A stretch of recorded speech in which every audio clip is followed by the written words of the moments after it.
Shri M Vijin.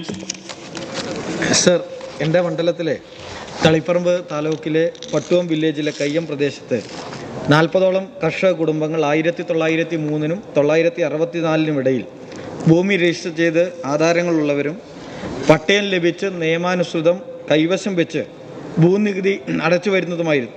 എന്നാൽ 1995-ൽ ഈ വില്ലേജിൽ റീസർവേ നടക്കുകയും റീസർവേ റെക്കോർഡുകൾ പ്രസിദ്ധീകരിച്ചപ്പോൾ കൈവശക്കാരുടെ ഭൂമിയെല്ലാം അത് മിച്ചഭൂമിയിൽപ്പെട്ടതാണ് എന്ന് രേഖപ്പെടുത്തുകയുണ്ടായി. ഇതിനെ തുടർന്ന് അവിടുത്തെ കർഷകർ 11/4/2022 ലാൻഡ് ബോർഡിനെ സമീപിക്കുകയും ലാൻഡ് ബോർഡ് ഉത്തരവ് വരികയും ഭൂമിയെല്ലാം യഥാർത്ഥ കൃഷിക്കാരുടേതാണെന്നും ലാൻഡ് ബോർഡ് ഉത്തരവ് വരികയുണ്ടായി. എന്നാൽ റവന്യൂ അധികാരികൾ ഭൂനികുതി വാങ്ങാൻ തയ്യാറായില്ല. അവർ ഗവൺമെൻറ്റിനെ സമീപിക്കുകയും ഗവൺമെൻറ് ബഹുമാനപ്പെട്ട ഹൈക്കോടതിയെ 3/3/2015 സമീപിച്ച് നിലവിൽ കേസ് നടന്നു വരികയാണ്. പക്ഷേ കേസ് 2015 രജിസ്റ്റർ ചെയ്തതിനപ്പുറം കേസിൻ്റെ തുടർ നടപടികളൊന്നും ഉണ്ടായിട്ടില്ല. ഈ വിഷയത്തിൽ അടിയന്തരമായി നമ്മുടെ വകുപ്പിൻ്റെ ഇടപെടൽ, ബഹുമാനപ്പെട്ട മന്ത്രിയുടെ ഇടപെടലുണ്ടായി കൈവശ കൃഷിക്കാർ യഥാർത്ഥ ഉടമകളാണെന്ന് ഉറപ്പുവരുത്തിക്കൊണ്ടുള്ള സർക്കാർ ഉത്തരവ് ലഭ്യമാക്കുവാൻ ആവശ്യമായ സ്വതന്ത്ര നടപടികൾ സ്വീകരിക്കണമെന്ന് ബഹുമാനപ്പെട്ട അംഗം ഉന്നയിക്കുന്നത് വളരെ ഗൗരവപ്പെട്ട ഒരു പ്രശ്നമാണ്.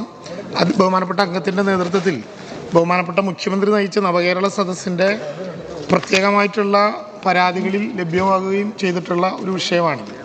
പട്ടുവം വില്ലേജിലെ കയ്യംതടം എന്ന പ്രദേശത്ത് ഭൂമി കൈവശം വെച്ച് വരുന്ന കർഷക കുടുംബങ്ങൾക്ക് മിച്ചഭൂമി പട്ടയം നൽകാനുള്ള നടപടികളാണ് സ്വീകരിക്കേണ്ടത്.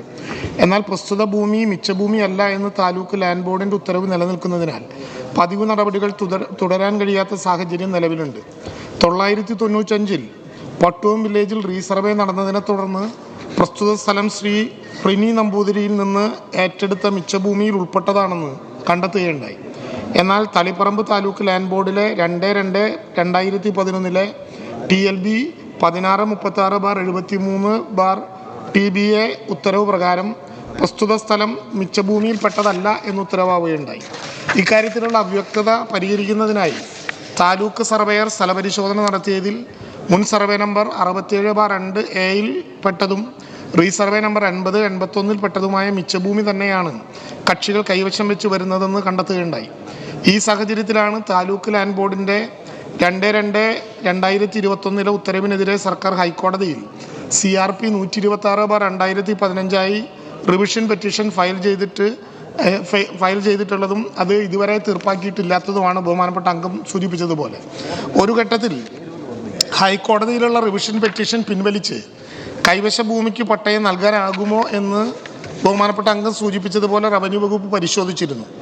എന്നാൽ റിവിഷൻ ഹർജി പിൻവലിച്ചാൽ മിച്ചഭൂമി അല്ലെന്നുള്ള താലൂക്ക് ലാൻഡ് ബോർഡിൻ്റെ ഉത്തരവ് അനുസരിക്കേണ്ടി വരുമെന്നും അത്തരം സാഹചര്യത്തിൽ പട്ടയം നൽകാൻ കഴിയില്ലെന്ന് നിയമവകുപ്പ് ഉപദേശം നൽകുകയുണ്ടായി. ആയതിനാൽ റിവിഷൻ ഹർജി പിൻവലിക്കരുത് എന്നാണ് നിയമവകുപ്പ് അഭിപ്രായപ്പെട്ടിട്ടുള്ളത്. പ്രസ്തുത ഭൂമി മിച്ചഭൂമി അല്ലെന്നുള്ള TLB ഉത്തരവ് നിലനിൽക്കുന്നിടത്തോളം ഭൂപരിഷ്കരണ നിയമപ്രകാരം മിച്ചഭൂമിയിലെ കൈവശക്കാരെന്ന നിലയിൽ പട്ടയം നൽകാൻ കഴിയാത്ത സാഹചര്യമാണുള്ളത്.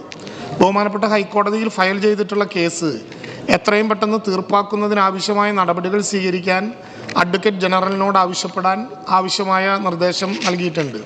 ബഹുമാനപ്പെട്ട അംഗം ഈ വിഷയം പല ഘട്ടങ്ങളിലായി ഉന്നയിക്കപ്പെട്ടിരുന്നു, ജില്ലാ റവന്യൂ അസംബ്ലിയിൽ ഉൾപ്പെടെ. അതുകൊണ്ട് തന്നെ ഈ പ്രശ്നം വളരെ ആഴത്തിൽ നവകേരള സദസ്സിൽ ലഭ്യമായ പരാതിയുടെ കൂടി അടിസ്ഥാനത്തിൽ വളരെ ആഴത്തിൽ പരിശോധിക്കുകയുണ്ടായി.